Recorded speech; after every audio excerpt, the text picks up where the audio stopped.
Firstly, thank you so much for having us here. This is such a lovely, warm event. It's so exciting to be here. Yeah, it was amazing to kind of go back to 2014 for this story. That's the year that Bumble was founded. It's also the year that brands like Glossier, these kind of pink feminist brands, were coming out of the woodwork. And so just to try and sort of take myself back, I was doing a bit of Googling around what was happening at the time. I was at university then, and basically it was the year that Beyonce released Lemonade.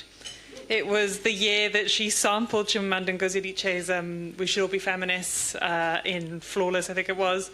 It was the year, I mean, that everyone was wearing those T-shirts that read, you know, the future is female. It was this time of kind of, I think a lot of us felt hope, and I think a lot of us also felt cynicism, because we were saying, okay, this is a kind of corporate feminism. I think that they've realized that women are a really good market to sell to, but you know, are we going to see real structural change for women?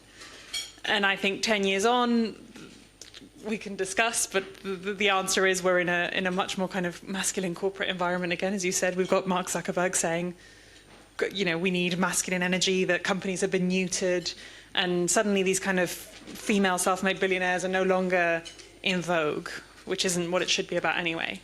Bumble kind of fits into all of that, because it started around this time where it was just, you know, it was a really good moment to be marketing an app for women, where women made the first move.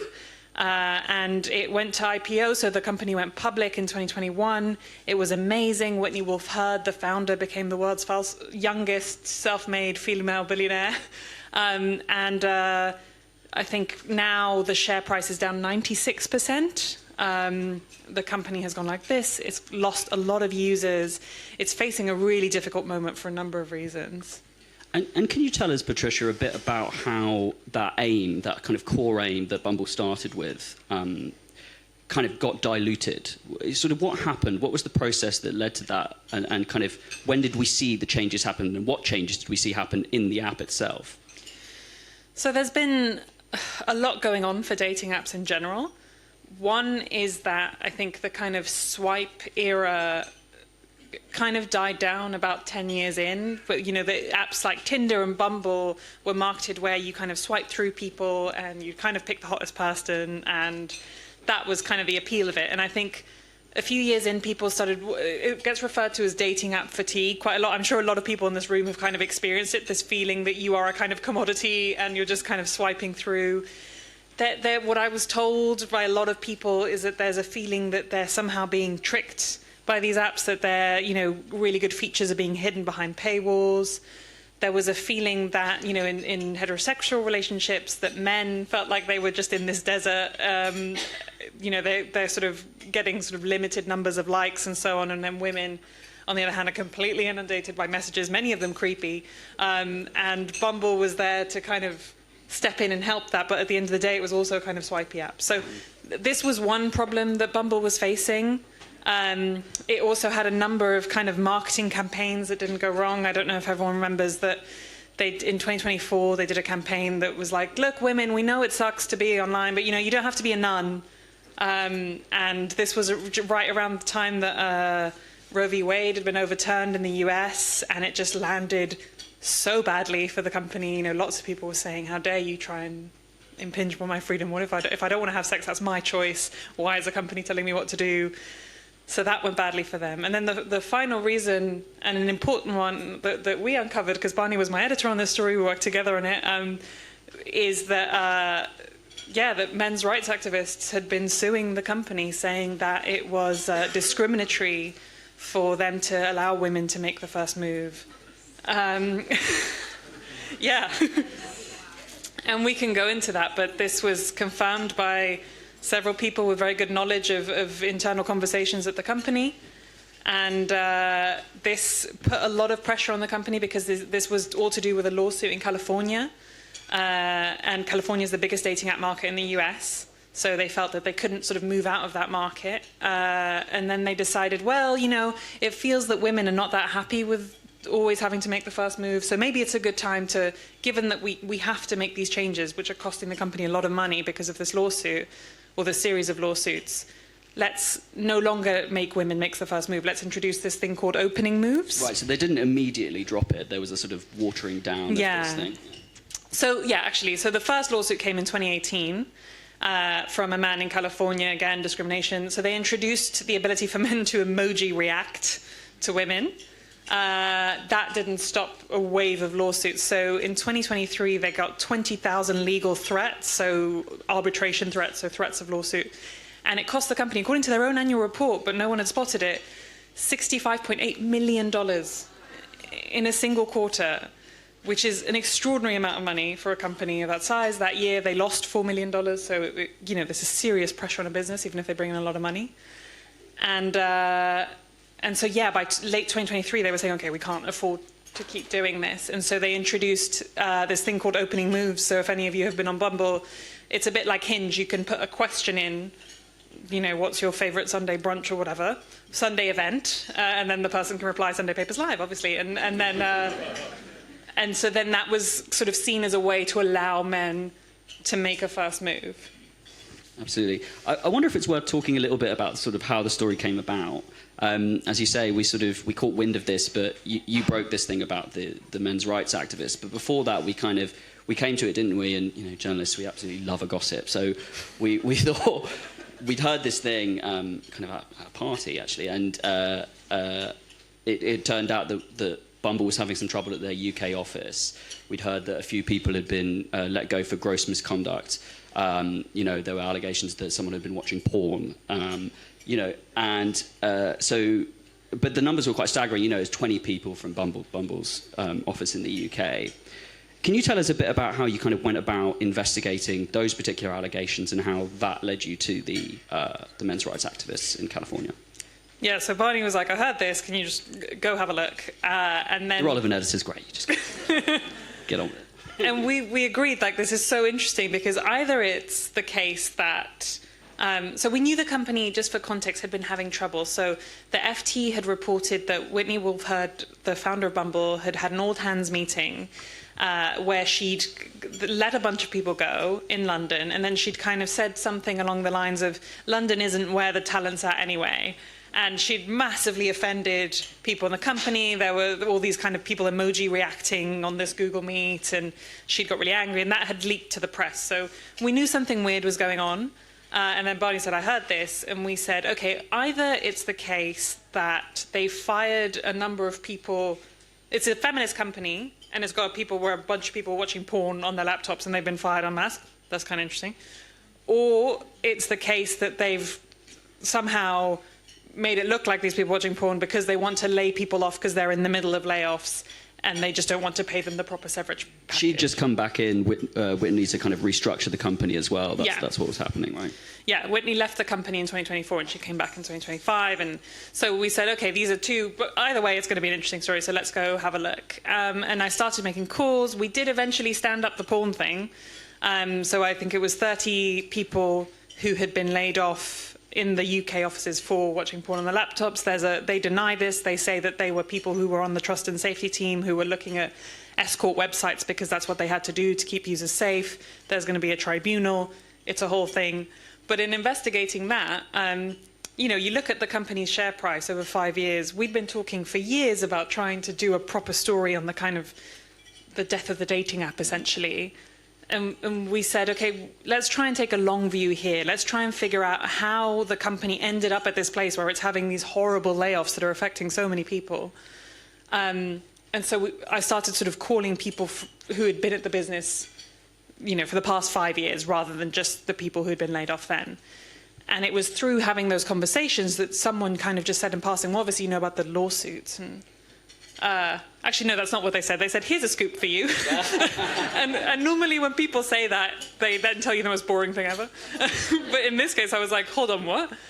And it was, these men's rights activists. And then 2 people independently verified that without me kind of having said, were there lawsuits? I just kind of said, okay, what's happened here? And they sort of gave me this information.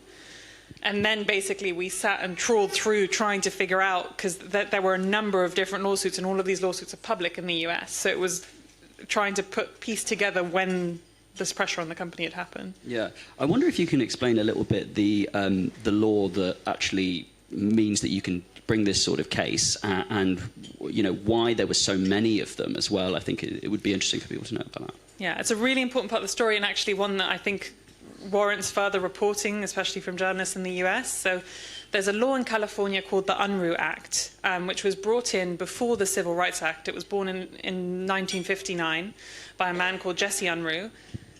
This was, a time where there was still segregation in parts of the states. The idea behind this anti-discrimination law was to, for example, stop businesses from not letting black people into hotels or bars or whatever it is.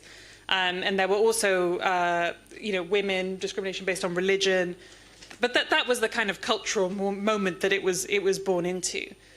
Fast forward to now, and this law is being used by men's rights activists who say a ladies' night at a bar is discriminatory because women are getting free drinks and men should be getting them too. And so the way this is... It's bonkers.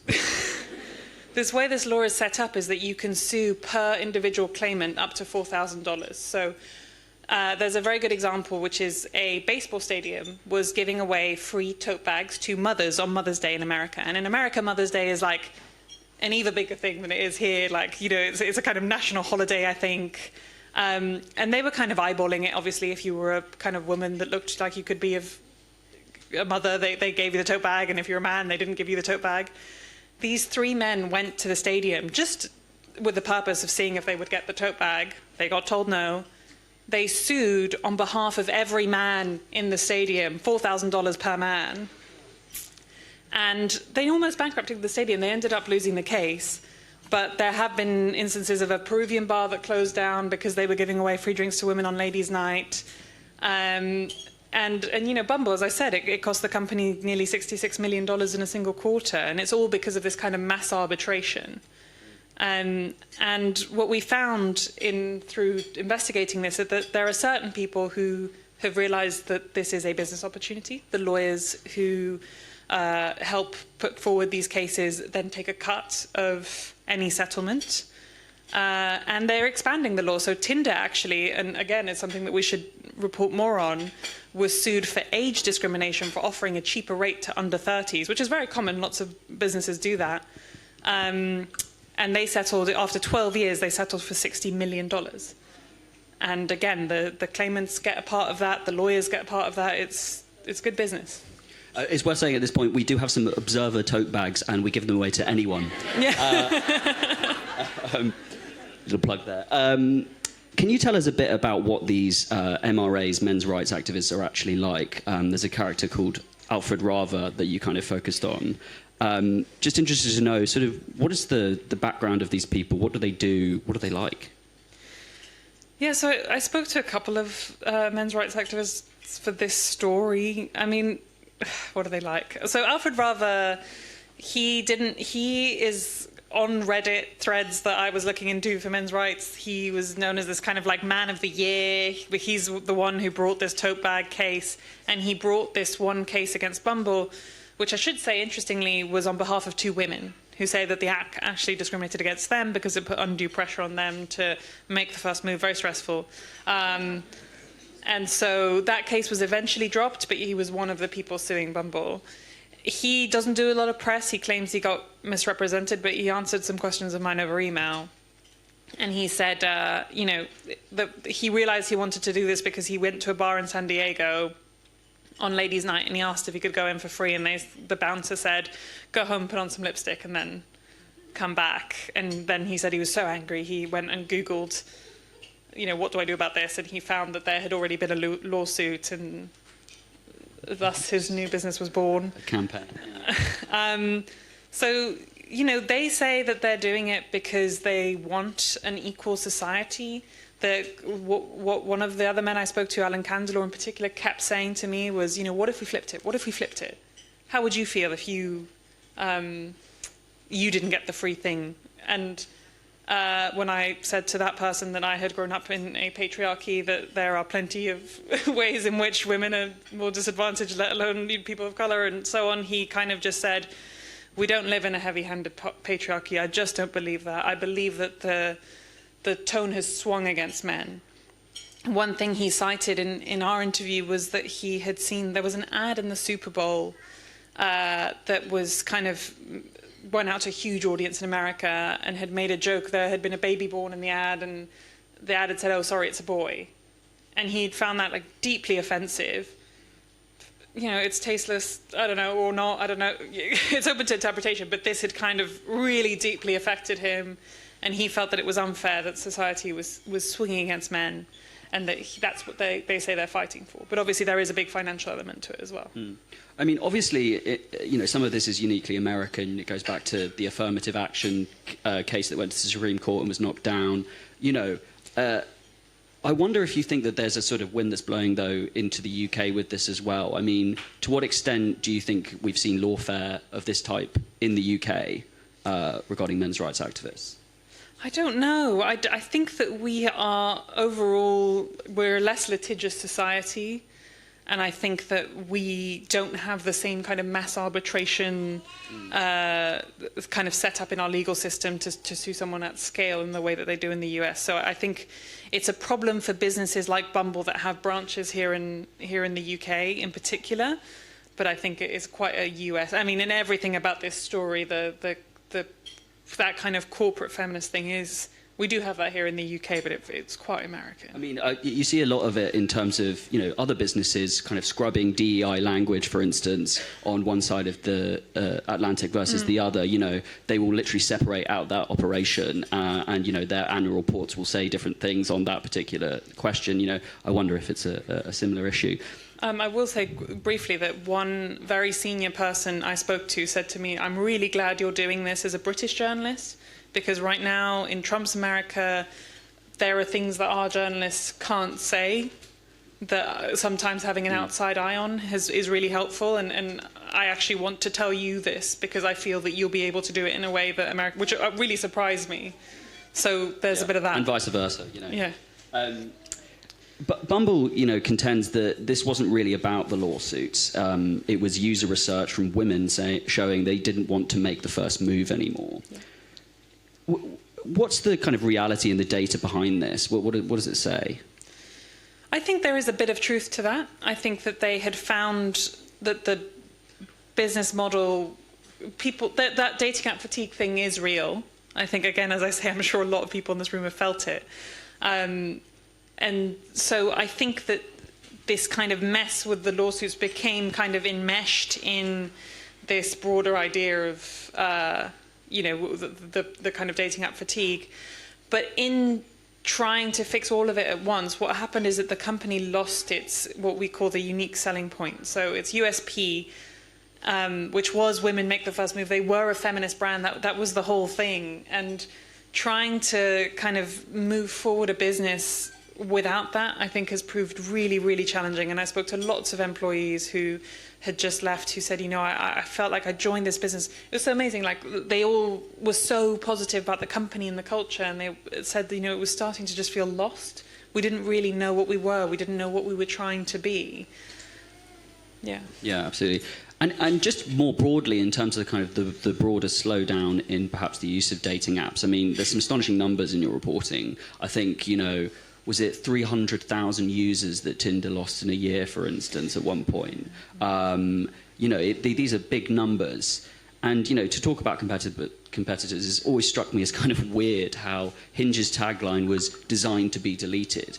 I get what it's saying, but it also feels to me like it's an admission that this system is not ideal, that this is not the ideal way.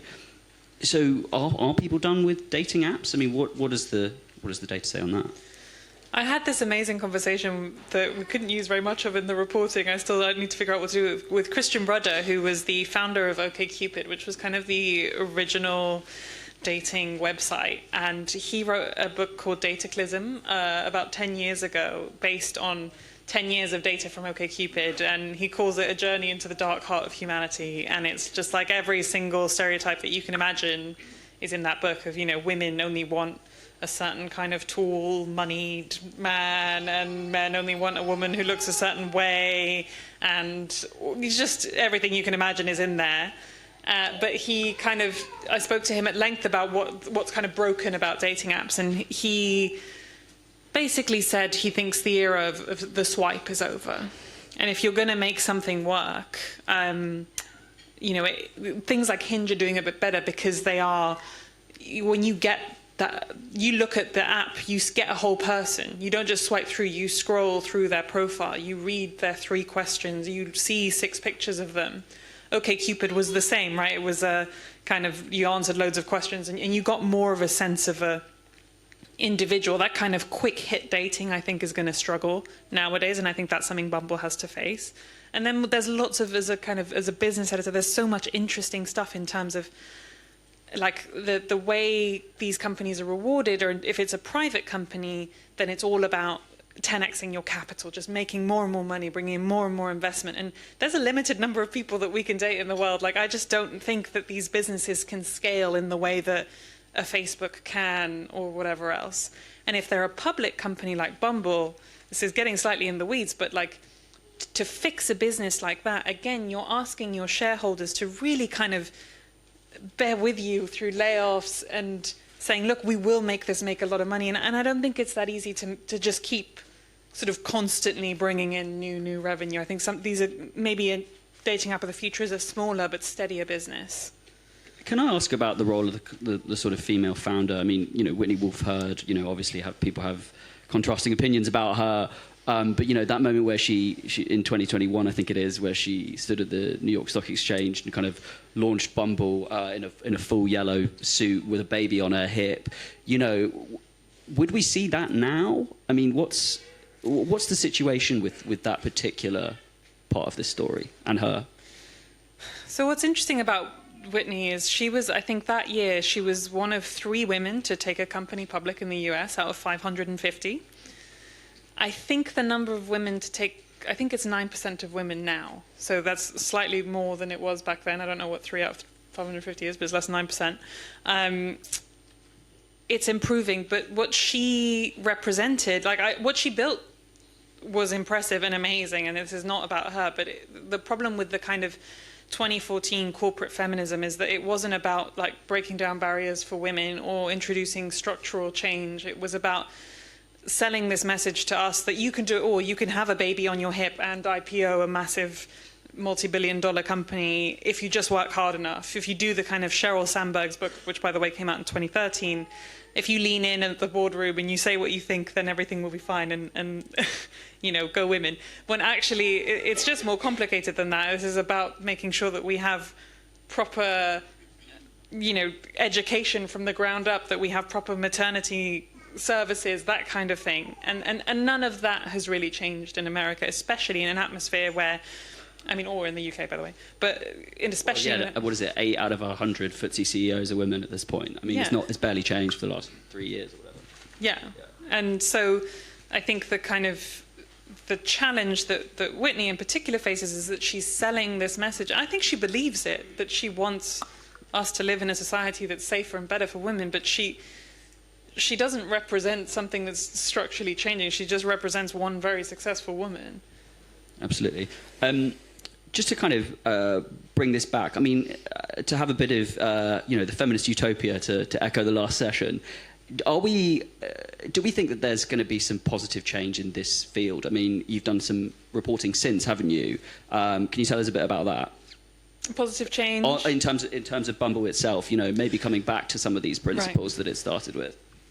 Yeah, I think Bumble... So they've had 2 rounds where they've laid off 30% of the workforce. They're trying to rebuild. I think what's interesting is that in Australia and Mexico, they've removed opening moves, which was the thing where men could move first. So they've gone back to women make the first move in 2 markets. I assume it's because they are markets where the laws are, there's less kind of risk of that happening, although I haven't been able to completely confirm that. So there is a sense, I think, that they want to go back to their original USP and branding. And what I'm hearing from people is that, they really do want to commit to the original message. Whitney is back in charge. But I think that's going to be hard to do in this landscape unless they kind of really rethink how they're doing things. And having reported on this for, months, is there, what kind of threads would you want to continue pulling now? Are there things... Or stories adjacent to this that you'd want to pursue and prize open? I mean, I think really that Unruh Act law, I mean, some of the lawyers I was speaking to, they were like, and the judges are corrupt and whatever. And I was like, well, okay, that's too much. That's too much for the remit of my story. But I think there are some really kind of interesting stories in these businesses that are like, lots of these are just like small mom and dad businesses that are coming under fire from profiteering essentially. So I'd love to know a bit more about what's going on there. I think from Bumble, there's a whole bunch of interesting stuff I'd heard on the business side about how the company is like trying to recreate its app and introduce AI features and all of that, that I think is worthy of exploration. And then I just think the story of the dating app is one, how to make one that is sustainable in this kind of society is just a fascinating topic. Patricia and Barney, I'm going to jump in because we would love to move over to some questions. Great. Definitely. I'm sure the audience has a few in mind. So any hands up would be great.